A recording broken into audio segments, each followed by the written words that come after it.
ভাই, খুবই নির্মম ঘটনা। আমি আমার ন্যাম ফ্ল্যাটে থাকতাম। তা তার আগের দিন রাতেও আমার সঙ্গে যোগাযোগ ছিল ঊর্ধ্বতন আমাদের সবার সঙ্গে। আমার স্ত্রী বারবার বলছে যে ন্যাম ফ্ল্যাটে 6 নম্বর ভবনে কেউ নাই, শুধু আমরা ছাড়া। আমি তাকে ধমক দিয়েছি। আমার মেয়ে লন্ডনে ব্যারিস্টার, সে আমাকে বারবার ফোন করে বলছে যে পরিস্থিতি ভালো না, আপনি সরে যান। আমি আমার ওয়াইফকে ধমকাইয়ে টেলিভিশনটাকে বন্ধ করতে বলছি, যেগুলো দেখলে ট্রমাটাইজ হব। প্রধানমন্ত্রী যখন আসেন তখন নিশ্চয়ই তিনি ম্যানেজ করবেন, বা তিনি অবশ্যই এটাকে একটা পর্যায়ে নেবেন। রাত 12টা পর্যন্ত কিন্তু আমি যোগাযোগের মধ্যে ছিলাম। আমি বাসার থেকে বের হইনি। পরে জানলাম যে ওই 6 নম্বর ভবনে একমাত্র আমি ছাড়া আর কেউ নাই, সবাই চলে গেছে। সকালবেলা যখন মেসেজ পাচ্ছি যে অবস্থা খুবই বিপন্ন, তখন ন্যাম ফ্ল্যাটের সামনে মব এসে গেছে। ন্যাম ফ্ল্যাটের কেয়ারটেকাররা আমাকে বলতেছে, স্যার এখন বের হবেন না, আপনাদের খুঁজতেছে এখানে। একটা পিয়ন এসে আমাকে বলল, স্যার আপনার নাম ধরে আপনার বাসা খুঁজতেছে। তখন আমি বুঝতে পারলাম যে আমি যে এলাকার এমপি, সেই এলাকায় তো আমার প্রতিপক্ষ আছে, যেটা আপনি বুঝতে পারেন। তখন আমাকে বলা হলো যে আমি যেন ভিতর থেকে লাইট অফ করে দিয়ে থাকি। আমার ছেলে অস্ট্রেলিয়া থাকে, ব্যারিস্টার। সে সে আমাকে ফোন করে বলল যে আপনার বাসা ভেঙে ফেলা হবে, আপনি ভিতরে চেয়ার সোফা টোফা দিয়ে দরজার সামনে থাকেন। আমি সোফা টেনে আনতে পারি না, আমার শরীরে কুলায় না। এনে দরজা আটকে ফ্যান অফ করে দিলাম, লাইট অফ করে দিলাম। তখন প্রচন্ড ভাবে দরজায় লাথি হচ্ছে। আর তখন আমার একজন সিকিউরিটি ছিল, গানম্যান। সে আমাকে অনেক দূর থেকে বলতেছে, স্যার আপনার নাম ধরে খুঁজছে, আপনাকে খুঁজতেছে স্যার, আপনি কিন্তু ভেঙে যতক্ষণ না ঢোকে আপনি কোনোভাবে দরজা খুললেন না। আমার কাছে এদের অ্যাটিটিউড ভালো মনে হচ্ছে না। তা আমি ওরকম খুললাম না। তা আল্লাহর অশেষ রহমত, যে নিচের থেকে স্টাফরা বলছে যে এখন খুঁজতে আসেন, ওরা তো কালকেই সব চলে গেছে এনে পালাইয়ে, এখানে কেউই নেই, সবাই চলে গেছে। তোরা বিভিন্ন ফ্ল্যাট ভেঙে ভিতরে ঢুকে দেখে কেউ নাই। তখন আমারটাকেও ধরে নেছে যে হয়তো লক করা, ভিতরে কেউ নাই। এভাবে ওরা যখন উপর থেকে একটু নিচে নামলো, আমাদের ওই লিফট অফ করে দিছিল যারা কর্মচারী, এবং গোটা বিল্ডিং কে তারা ইলেকট্রিসিটি লেস করে দিল, এবং তারা বাইরে শো করলো যে আমরা এখন চলে যাব, স্টাফরা। অর্থাৎ ওরা যাতে বোঝে যে এই বিল্ডিং আর কেউ নাই। এবং আমাকে দূর থেকে আমার গানম্যান বলতেছে, স্যার আপনি সারা রাত থাকতে পারবেন না তো, ওখানে তো লাইটও থাকবে না, এখন ডোর আটকাইয়া মেইন যে গেট, ক্লপসেবল গেট, সেটাও আটকাই, কিন্তু স্টাফরা সব চলে যাচ্ছে। আর তারা এখন আর কারো ফোনও ধরতেছে না। আর যেহেতু মানুষ চতুর্পাশে আছে, ওরা ফোন ধরলে ওরাও অভিযুক্ত হতে পারে, আপনি বেরোয় যেতে পারতেছেন কিনা। তখন আল্লাহ, আমার মনে হয় আল্লাহর কুদরতি শক্তিতে একজন লোক আসলো। সে ছাত্রদের আন্দোলনের সঙ্গে ছিল, আমি তার নামটা তার নিরাপত্তার সাথে বলবো না। আমি নাকি এক সময় অন-11-এর সময় তার স্ত্রী আমার কাছে গেছিল তার মামলা নিয়ে, আমি তাকে সাহায্য করেছিলাম। সেই কৃতজ্ঞতায় সে জানতে পারছে যে এই বিল্ডিং আমি থাকি। সে উপরে আসছে। উপরে আসার পরে সে বারবার ফোন করতেছে, তা আমরা তো ফোন অফ করে রাখছি, ফোন ধরবো না। তখন আমার গানম্যানকে ফোন করছে সে। ফোন পর করা গানম্যান বলছে, স্যার আপনাকে উপকার করছিল এক এক ভদ্রলোককে, সে উপরে গেছে। তো এখন তো দেখি আমার উপায় নাই। তখন দরজাটা খুললাম। খোলার পরে আমি এবং আমার স্ত্রী সারা শরীর থেকে ঘর্মাক্ত অবস্থা। আমার স্ত্রী তখন বাথরুমের ভিতরে আটকা, এবং আমার ছেলের বউয়ের অর্নামেন্টস থেকে শুরু করে সব বাসার ভিতরে। তো বললো যে আপনাদের ড্রেস চেঞ্জ করেন, কোনো কিছু হাতে নিতে পারবেন না। তা আমি একটা গেঞ্জি, যেগুলো বাথরুমে বাসা ব্যবহার করো, ওইরকম একটা গেঞ্জি গায়ে দিলাম, আর পায়ে পন্স। ও আমাকে মাস্ক পরালো। মাস্ক পরাইয়ে বললো যে আপনি মাস্কটা পরার পর আমার ঘাড়ের উপর কাত হয়ে থাকবেন। আর আমার মিস্ট্রেসকে বললো যে ম্যাডাম, আপনি কোনো ব্যাগও হাতে রাখবেন না, আপনি সাদি বলবেন যে উনি খুব অসুস্থ, ওনার ধরো, আপনাদের পরিচয় দিবেন না। এইভাবে হাঁটতে হাঁটতে নিচে নামালো, এবং নিচে নামাবার পরে 6 নম্বর ন্যাম ফ্ল্যাটের যিনি মসজিদের ইমাম, ওই ইমাম সামনে চলে আসছে, কারণ ও আমাকে দেখছে। তা আমি ওরে দূর থেকে ইশারা দিয়ে বললাম, ইমাম সাহেব সরেন সরেন। ইমাম সরতেছে না, কারণ সে মনে করতেছে আমাকে এখন এই মব বোধহয় ধরে নিয়ে যাচ্ছে। যেহেতু ইমামের সঙ্গে আমার একটা ভালো রিলেশন ছিল, তো ওই যে আমাকে নামাচ্ছে নিচে, ওর কাছে এসে ওই ফ্ল্যাটের 2জন পিয়ন চলে আসলো। পিয়নরা আমার দ্বারা আমার বাসায় মাঝে মধ্যে যেত, আমি একটু টিপস দিতাম। তাদের একটু দয়া হচ্ছে যে সবাই চলে গেছে, উনি জানেন নাই। এখন আমাকে যখন ওরা ধরে নামাচ্ছে, তখন ওরে জিজ্ঞেস করতেছে মবের লোকেরা যে উনি কে। সে বলছে, এই বেটা, আমি নিজেও তো একজন সমন্বয়ক, উনিকে আমি চিনি না। উনি আসছিল এখানে কোন এমপির বাসায় বেড়াইতে, চিকিৎসার জন্য। আর তখন আমার অবয়বটা একটু এলোমেলো অবস্থা ছিল। তা বেড়াইতে আসছে চিকিৎসার জন্য। তা আমার বলছে, আপনি কোথা থেকে আসছেন? তা আমি বললাম, পিরোজপুর থেকে। কার বাসায় আসছেন?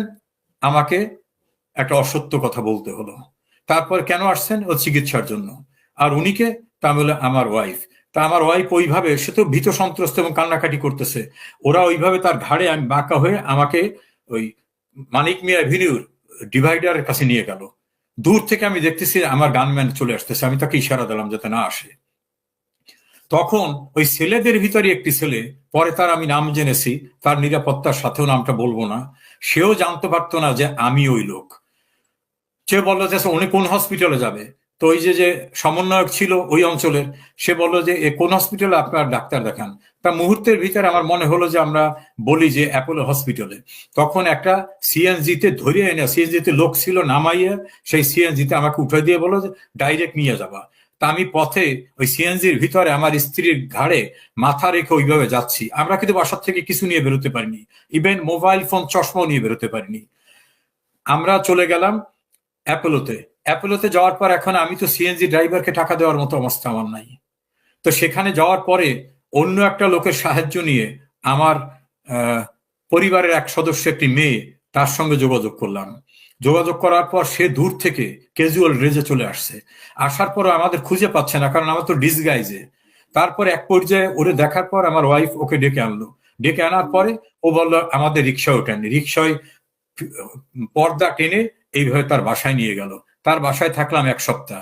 1 সপ্তাহ পরে শুনলাম যে এই বাসাটা আমাদের ফ্যামিলির বাসা, এটি অনেকে জানে। সেখান থেকে শিফট হয়ে আর একজন দূরবর্তী আত্মীয়র বাসায় গেলাম। সেই দূরবর্তী আত্মীয়র বাসায় বসুন্ধরা এলাকায়, সেখানে রুমের ভিতর থেকে বাইরে বের হতাম না, ওখানে থাকতাম। হঠাৎ করে একদিন আমার গেটে এসে বারবার, মানে যে ফ্ল্যাটে আমি থাকি সেই ফ্ল্যাটে মানে একজনের বাসায় একটা রুমে থাকি, সেই বাসায় এসে বারবার নক করতেছে এবং দরজা খুলতে বলতেছে। তা ওই বাসার যিনি মালিক, তিনি আমার অনেক দূরের আত্মীয়, আমার সঙ্গে আগে পরিচয় ছিল না। সে এসে বলতেছে যে একটা নাম বলতেছে যে এই নামে একটা লোক আসছে। তা বলে এই নামে ভালো করে শুনে আসুন তো। সে বলে আপনার উপজেলা ছাত্রলীগের সভাপতি তাপস চৌধুরী। তাহলে এই ভাষা তো জানার কথা না। তখন আমার স্ত্রীকে বললাম তুমি গেটে যেয়ে দেখো এবং বলো যে আমি এখানে নাই। তা আমার স্ত্রী যে সামনে যে দেখে, ও ঢুকে পড়ছে ভিতরে। তো বলে তাপস কি খবর তোমার? সে বলে ভাইয়ের সঙ্গে কথা বলতে হবে। তোমার ভাই তো এখানে নাই। কারণ আমরা টেলিফোনে তার লোকেশন ফাইন্ড আউট করছি, হ্যাকাররা তার লোকেশন ফাইন্ড আউট করছে, আপনি মিথ্যা কথা বলতেছেন, সে রুমের ভিতরে আছে। তখন এই বাসার যিনি মালিক এবং তার বাচ্চারা এবং তার শাশুড়ি বাসা ছিল, তারা সবাই চিৎকার করে বলছে না উনি বাসায় নেই। বলে আমি ভিতরে যাবো, উনি বাসায় আছেন। এক পর্যায়ে আমার আর কোনো উপায় ছিল না। তখন তারে বলা হলো কেন আসছো? বলে আমি নিজে আসিনি, আমাকে হ্যাকাররা আর প্রশাসনের লোক ধরে নিয়ে আসছে। কি চাই? 12 কোটি টাকা দিতে হবে, না হলে তাকে এখান থেকে নিয়ে যাবে। তো ওই সিচুয়েশনে তো আমার স্ত্রী বলতেছে যে আমরা আছি এখানে অসহায়ের মতো, বাসার থেকে বেরোইছি খালি হাতে, আমরা টাকা দেবো কোথার থেকে? এর ভিতরে আমার ভাইকে খবর দেওয়া হলো। আমার একটা ভাই চাকরি করে ব্যাংকে, ওকে নিয়ে আসা হলো। ও আসার পরেও বললো যে আমি হাইয়েস্ট 10 লাখ টাকা দিতে পারবো, এর বাইরে আমার টাকা দেওয়ার সামর্থ্য নাই। তারা বলে কিসের 10 লাখ টাকা? এক পর্যায়ে 4 ঘন্টা দেন দরবারের পরে বললো 5 কোটি টাকা দেবেন, তাহলে ওনাকে ছাড়া হবে, না হলে নিয়ে যাবে। আমরা তো তখন বুঝতে বাকি থাকলো না যে এই অপহরণকারী দলের সঙ্গে আমার উপজেলা ছাত্রলীগের সভাপতি, যাকে আমি টাকা দিয়ে বানাইছি, সেই ছেলে টাকার লোভে তাদের সঙ্গে এক হয়ে গেছে এবং আমার উপজেলা এবং আমার জেলার বিএনপি জামাতের কিছু লোকদের সঙ্গে ঐক্যবদ্ধ হয়ে ও এখানে চলে আসছে। তখন একটা পর্যায়ে সবাই কান্নাকাটি করতেছে বাসায়, যারা আশ্রয় দিয়েছে তারাও, আর আমাদের তো টাকা দেওয়ার সামর্থ্য নাই। তখন আমি আমার স্ত্রীকে বলে বিদায় নিলাম যে আমার চেম্বারের জুনিয়র আছে, তাদেরকে বলো তারা যেন কোর্টে যায়, কারণ আমার তো এখন চলে যেতে হবে, উপায় নাই, টাকা দিতে পারতেছি না, এখানে থেকে কি করব। তা আমি নিচে নেমেই বললাম যে আমি থানায় যাব। কোন থানায় নেবা? সে থানায়। কারণ তখন আমার ছেলে বারবার মেসেজ করতেছিল যে আপনি কোনো অপরিচিত লোকের সাথে যাবেন না, প্রয়োজনে থানায় যাবেন, থানায় গেলে অন্তত আপনাকে কোর্টে নেবে। নিচে নামার সঙ্গে সঙ্গে আমাকে জোর করে আবার তারা লিফটের ভিতর ঢুকোচ্ছে, প্রচন্ড শক্তি প্রয়োগ করে লিফটের ভিতর ঢুকোচ্ছে, কারণ আমাকে তারা আটকায় রেখে টাকা আদায় করবে, থানায় তা নেওয়া টার্গেট না। তাই আমি বললাম তোমরা না বলছো যে প্রশাসনের লোক আছে, ডিবির লোক, তো তাদেরকে ডাকো, আমি এখান থেকে চলে যাব। বল না, আপনার বাসায় যেতে হবে, আপনার টাকা দিতে হবে। তখন আমি বুঝলাম যে আমি মবের হাতে পড়ে গেছি। এর ভিতরে মানে আমি আল্লাহর কাছে লাখো লাখো কোটি শুকরিয়া আদায় করি যে তার কুদরতি শক্তিতে হঠাৎ করে আমার একজন স্টাফ পিয়ন সে মোটর সাইকেল নিয়ে আসছে, সে শুনছে আমাকে এনে ধরে নিয়ে যাচ্ছে বা এইরকম কিছু। আসার পরে আমার ভাই ওই যে তাপস ছাত্রলীগের সভাপতি তার সঙ্গে যুদ্ধ করতেছে যে আমাকে জোর করে লিফটে উঠাবে। এক পর্যায়ে তাকে ফেলে দিয়ে পাড়াই ধরছে, ধরে আমাকে বলছে আপনি মোটর সাইকেলে ওঠেন। তা আমি মোটর সাইকেলে উঠলাম। ওঠার পর ওই মোটর সাইকেল অন্য একজন ড্রাইভার, আমি তাকে চিনি না, সে স্টার্ট করলো এবং তখন মেইন গেট দেওয়া, গেট দ্রুত ভাঙার মতো করে খুলে সে জিগজ্যাগ হইতে আমাকে নিয়ে মুভ করলো। আর আমাদের পিছনে কিন্তু গাড়ি চলছে, যে গাড়িতে অপহরণকারীরা আসছে তারা কিন্তু গাড়ি তিনি মুভ করতেছে। তো ওই মোটর সাইকেল আরোহী এমন ভাবে মুভ করতেছে রাস্তার উল্টো দিক করতে করতে মোটামুটি একেবারে গ্রামীণ একটা এলাকায় নিয়ে গেল। আর আমাকে বললো যে আপনি শুধু আমার ঘাড়ের উপরে মাথা নুয়ে থাকবেন। এক পর্যায়ে ওর হেলমেটটা আমাকে দিল যে আপনি হেলমেট মাথায় রাখেন। এই করতে করতে আমাকে দূরবর্তী একটি জায়গায় নিয়ে গেল। ওই মবের লোকরা আবার ওই বাসার সামনে রয়েছে, তারা আমার স্ত্রীকে এবং আমার ভাইকে ধরবে, যে তারা পরিকল্পিতভাবে আমাকে এখান থেকে সরাই দিয়েছে। তা রাত 1টার সময় যখন ওরা ওখান থেকে চলে গেল তখন আমার ওয়াইফকে সেই বাসার থেকে শিফট করা হলো এবং আমার ভাইও অনেক ঝুঁকি নিয়েছে জীবনের। মানে কি বলবো, এই সময় কেউ ঝুঁকি নেয় না, আমার ভাই যে ঝুঁকিটা আমার জন্য নেছেন। তারপর আমার ওয়াইফকে রাতে আর এক বাসায় নিয়ে যাওয়া হলো। আর ওই বাসাওয়ালা যাদের বাসায় ছিলাম তাদেরকে উপর্যুপরি থ্রেট করা হলো যে তোমরা সাহায্য করছো ইত্যাদি ইত্যাদি। লাকিলি ওই বাসার নিচে সিসিটিভি ছিল। সমস্ত এই যে আমাকে নিয়ে জোর করতেছে, তুলতেছে, হামলা করতেছে, সমস্ত রেকর্ডটা আমরা সংগ্রহ করতে পেরেছি। আবার একইভাবে আমার নাজিরপুরের বাড়ি যখন ভাঙতেছে, লুট করতেছে, ট্রাকে উঠছে, সমস্ত তথ্যপত্র আগুন দিতেছে, উচ্ছ্বাস করতেছে, সব আমরা পেলাম। সেখান থেকে আমাকে যেখানে নিয়ে যাওয়া হলো 1 রাত সেখানে থাকলাম। তখন মনে হলো বাড়ি ভাই যে দেশের কোথাও আমি নিরাপদ না, কারণ এত গোপনে আসছি সেই জায়গা আমি নিরাপদ না। তখন আল্লাহর উপর ভরসা রেখে কিছুটা ডিসগাইজ করলাম নিজের বডিকে। ডিসগাইজ করে আমার খুব ঘনিষ্ঠ এক বন্ধু, সাবেক একজন এমপি, সে রাজনীতি করে না, সে এবং আমার ভাই, এদের সাহায্য নিয়ে আমি অন্যের গাড়িতে মুভ করলাম। মুভ করে একটি সীমান্তে আসলাম। সেই সীমান্তে কিন্তু আমার কেউ নাই, কেউ আগের থেকেও কারোর সঙ্গে কোনো যোগাযোগ নাই। ওখানে আসার পরে যোগাযোগ করলাম যারা পারাপার করে তাদেরকে, তারা আগে টাকা না দিলে কিছুই করবে না, টাকা পয়সা তো কিছু নিয়ে আমি বের হতে পারিনি। তখন তাদের দয়া হয়েছিল বোধ হয়, দয়া হওয়ার পর আমাকে একটা বাগানের ভিতর ঢুকালো। সেখান থেকে বললো যে না, এখন এপারের ফোর্সরা আছে, ওপারে ফোর্সটা আছে, আপনাকে পানির ভিতরে নামতে হবে।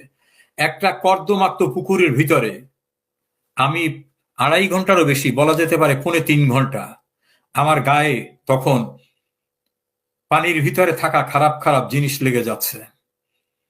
আর আমি যে তার কাটার বেড়া অতিক্রম করছি, আমার শরীর থেকে রক্ত বের হচ্ছে, সারা শরীর ছিঁড়ে ভেঙে গেছে। এই অবস্থায় 3.25 ঘন্টার সময় আমি বর্ডার ক্রস করতে সক্ষম হলাম। ওপারে যোগাযোগ করে সেখান থেকে আমাকে একজনারা নিতে আসলো। মানে আমাকে যারা বর্ডার পর্যন্ত দিয়ে গেছিল তারা হয়তো কারোর সঙ্গে যোগাযোগ করছে। আমি তখন সারা শরীর আমার কাদা, এই যে পুকুর থেকে, গ্রামের পুকুরের ভিতর থেকে শুকাবার পরে মাছ ধরতে গিয়ে যেরকম কর্দমাক্ত অবস্থা থাকে, সেই অবস্থায় আমি উঠলাম। তখন একটা বাড়িতে গিয়ে তাদের টিউবওয়েলের নিচে আমি বসলাম, সেখানে তাদের লোকরা পানি চেপে দিল। সেখান থেকে একজনের বাসায় নিয়ে যাওয়া হলো। যে বাসায় নেওয়া হলো তারা বললো আপনার মুখে কানে সবখানে তো কাদা। তখন তাদের বাসায়, তিনি বাংলাদেশের একজন একসময় কর্মকর্তা ছিলেন, তার বাসায় সে দেখে অবাক হয়ে গেল যে আপনার চেহারা তো এরকম কোনোদিন দেখিনি স্যার। তার বাথরুমে গিয়ে গোসল করলাম, গোসল করে বের হওয়ার পর সে বলছে না, আপনার সারা শরীর তো কাদা রয়ে গেছে, কারণ আমি হাত দিয়ে কাদাও সরাতে পারতেছি না, এমন অবস্থা। তো এখন আমি ওই প্যান্ট পরে বেরোইছি, তখন সে তার একটা লুঙ্গি দিল এবং তার একটা গেঞ্জি দিল। এই লুঙ্গি আর গেঞ্জি পরে তার লিভিং রুমে আসলাম। তখন সে বল স্যার আপনার সারা মাথায়, কানে, উপরে এখানে কাদা রয়ে গেছে, আপনি আবার গোসল করেন। এইভাবে তার বাসায় বেশ কিছুদিন থেকে আমি তার কৃতজ্ঞতা শেষ করতে পারবো না যে তার পরিবার এবং তার ঝুঁকি নিয়ে সে অনেকদিন তার বাসায় আমাকে রাখছে। সে যে স্থানে দাঁড়ানো, তার বাসায় কোনো বাইরের লোককে রাখার কথা না, সেন্সিটিভ মানুষ। তারপর সেখান থেকে আমি অনেক দূরে এসে আবার একজনের বাড়িতে থাকলাম, বাংলাদেশের এক নাগরিক যারা দিল্লিতে সেটেল হয়েছে, কলকাতায় সেটেল হয়েছে। তার বাসা থেকে তারপর গেলাম কলকাতায়। কলকাতায় যাওয়ার পরে বাংলাদেশ থেকে আত্মীয় স্বজনের সাহায্য নিয়ে সেখানে থেকে কিছুদিন পরে দলের নেতা কর্মীদের সঙ্গে দেখা হলো। তারপরে বাংলাদেশে আমার বোন ভগ্নিপতির একজন কলিগ হিন্দু, সে পরে ইন্ডিয়া চলে গেছে, তার বাড়ি থেকে আশ্রয় নিলাম। তার বারান্দায় মানে যেখানে থাকছি সেসব জায়গায় থাকায় আমরা কোনোদিন অভ্যস্ত না। তারপর কৃতজ্ঞ সেই ভদ্রলোক এবং তার পুত্রবধূ, তার ছেলে, তার পরিবার আমাকে এত আন্তরিকতার সঙ্গে রেখেছেন। তারপর সেখান থেকে গেলাম মূল কলকাতায় যাওয়ার পরে ধার উদ্ধার করে ওখানকার গভর্নমেন্টের সঙ্গে যোগাযোগ করে আমার পাসপোর্টে অ্যারাইভাল সিল নিয়ে, এক্সিটের পারমিশন নিয়ে তারপরে সেখান থেকে দেশের বাইরে আসতে সক্ষম হই। আমার কাছে স্বপ্নের মতো মনে হয় যে মৃত্যুর ভিতর থেকে বেঁচে আসছি, এবং প্রতিটা স্তরে মনে হয় যে আল্লাহ তার কুদরতি শক্তি দিয়ে আমাকে প্রতিটি জায়গায় অতিক্রম করিয়ে আনছেন। এরপরে আমার স্ত্রী, সে তো অসহায় অবস্থায়, কারণ ছেলে মেয়ে কেউ দেশে নাই, আমার বাড়ি ঘর সব পুড়িয়ে দেছে। সেও জীবনের অনেক ঝুঁকি নিয়ে, অনেক মানুষের সাহায্য নিয়ে তারপর সেও প্রতিবেশী দেশে আসতে সক্ষম হয়। সেও ঝুঁকির ভিতর থেকে আসে। তাকে নিয়েই আমি প্রতিবেশী দেশ থেকে আর একটা দেশে এসে কোনোভাবে জীবনযাপন করতেছি। সে যে অভিজ্ঞতা, সে অভিজ্ঞতা কল্পনাতীত অভিজ্ঞতা। এমন করুণ অবস্থার ভিতর থেকে নিশ্চিত মৃত্যুর মুখোমুখি হয়ে বেঁচে আসি, আল্লাহর কাছে প্রতি মুহূর্তে শুকরিয়া আদায় করি।